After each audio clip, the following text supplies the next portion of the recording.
Hola, ¿qué tal? Mi nombre es Ikari Brandon Vargas Osornio y hoy les voy a presentar acerca del tema medidas gubernamentales anticrisis. Bueno, el contenido que vamos a encontrar en esta diapositiva va a ser la siguiente: ¿qué es una medida anticrisis? ¿En qué consisten dichas medidas? Y un ejemplo muy vago pero muy fácil de entender. Bueno, comencemos. ¿Qué es?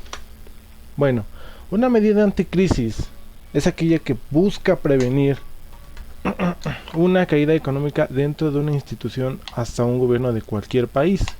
Es decir, el gobierno lo que hace es buscar una medida o una solución a un problema para poder satisfacer al país económicamente. Bien, tomando medidas sumamente extremas o cambios muy radicales en términos económicos. Esto quiere decir que va a tomar medidas demasiado extremas, cambios muy radicales y muy notables entre la sociedad, y simplemente se va a ver hasta que se aplique dicha medida. Bien, ¿estas en qué consisten?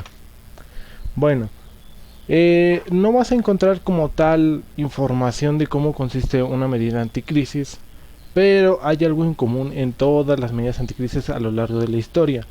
Tienen alrededor de 4 pasos, que el primero va a ser la identificación de dicho problema, la cual dice que puede ser actitud, falta de negociaciones o algún factor de compra o venta. Es decir, que puede ser, digamos, una inflación de moneda, un cambio radical en un tratado de libre comercio, por así decirlo, o simplemente no se está comerciando bien porque se pudo haber cambiado el presidente y no se conlleva bien con el presidente actual en cualquier país.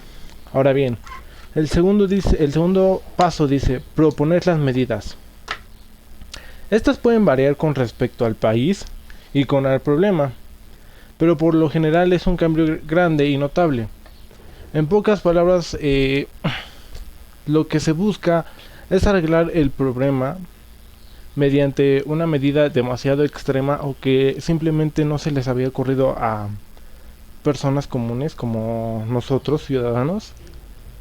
Y esto puede afectar de una manera muy extrema a las personas por el simple hecho de no haber entendido bien el mensaje o simplemente no se dio bien a entender dicho mensaje. Ahora bien, el tercer paso es aplicar dichas medidas. Esto quiere decir que va a llegar un momento en que se va a aprobar la medida que se ha propuesto anteriormente y se va a introducir al gobierno, a los ciudadanos. Esta dice que la medida gubernamental, se aplica a todo el país. Y por último, el cuarto paso dice que se esperan los resultados. Una vez que se ha aplicado dicha medida, lo que el país busca son los resultados. Básicamente va a ver si en realidad funcionó esa medida o simplemente empeoró el estado actual de dicho país.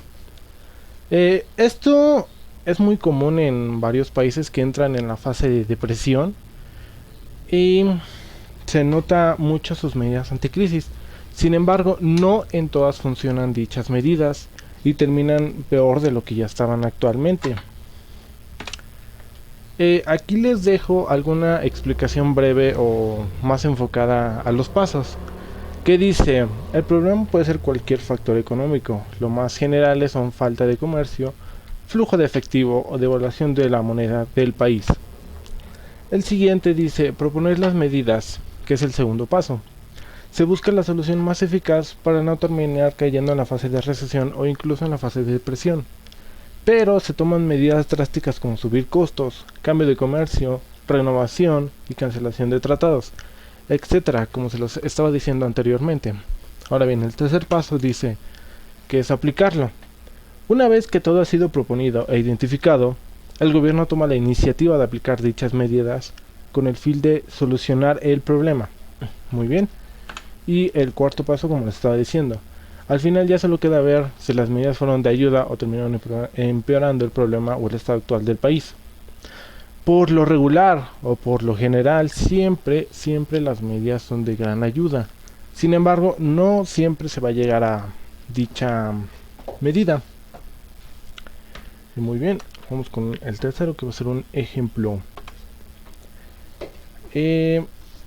El ejemplo más común que tenemos es cuando le quitan los 3 ceros a la moneda de México, que sucedió de 1992 a 1993. Muy bien, supongo que ya varios conocen dicha historia, sin embargo aquí se las voy a terminar relatando. En el año de 1992, cuando gobernaba Carlos Salinas de Gortari, sucedió un problema en el factor de la moneda mexicana. Veamos, la mayoría de productos en ese entonces costaba alrededor de 1,000 pesos. Un ejemplo básico, digamos un microondas en venta en ese año costaba alrededor de 1,000,000 de pesos, por tomarlo por ejemplo. Entonces era absurdo tener esa dicha moneda. Entonces, por lo tanto, se identificó el problema, que era costos demasiado altos o costos demasiado ridículos como para presentarlos en otros países, y se sugirió quitarle 3 ceros a la moneda. Una vez que se dio dicha solución, esta se aplica en el año de 1993 a 1994 en el cambio de presidencia de Ernesto Zedillo. ¿Sale? Y el resultado no fue tan bueno como se esperaba. ¿Por qué? Porque las personas identificaban eso como que iba a haber una devaluación del peso, y por lo tanto empezaron a sacar todo su dinero ahorrado de los bancos, lo cual empeoró el estado del país, y no hubo, digamos, una gran economía después de eso, ya que no tenían fondos monetarios los bancos para tener un buen comercio alrededor de los países, ya que se había hecho el Tratado de Libre Comercio para América del Norte. Muy bien, y aquí está el proceso y el esquema para que lo puedan entender mucho mejor. Básicamente empieza con el costo de 1,000 pesos, alrededor de 1,000 pesos o más. Ese fue el primer problema que hubo, que detectó Carlos Salinas de Gortari. Ahora bien, se aplica la medida, bueno, no se aplica, se propone la medida, perdón, de quitarle los 3 ceros a la moneda para que haya más facilidad al momento de hacer cuentas. ¿Sale? Ahora bien, después de eso, en el año de 1992 a 1993 se aplica dicha medida y se introducen en los bancos, que en ese entonces te daban un folletito para que tú pudieras hacer tus cuentas de una manera más fácil con los nuevos pesos, así se llamaban en ese entonces. Ahorita ya se les conoce como pesos. Y después de dicha aplicación se esperan los resultados, que básicamente, como les dije, no fue tan bueno para México, porque las personas llegaron a confundir que iba a haber otra recesión en dicho país. O sea, la economía iba a bajar, los precios iban a subir, y pues querían gastar lo más pronto posible y no dejar dinero en el banco para que se les devaluara, como había pasado anteriormente, unos años atrás. Bueno, al final no fueron los resultados esperados, pero con el tiempo sí fue mejorando.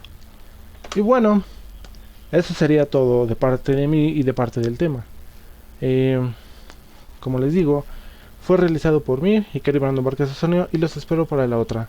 Gracias.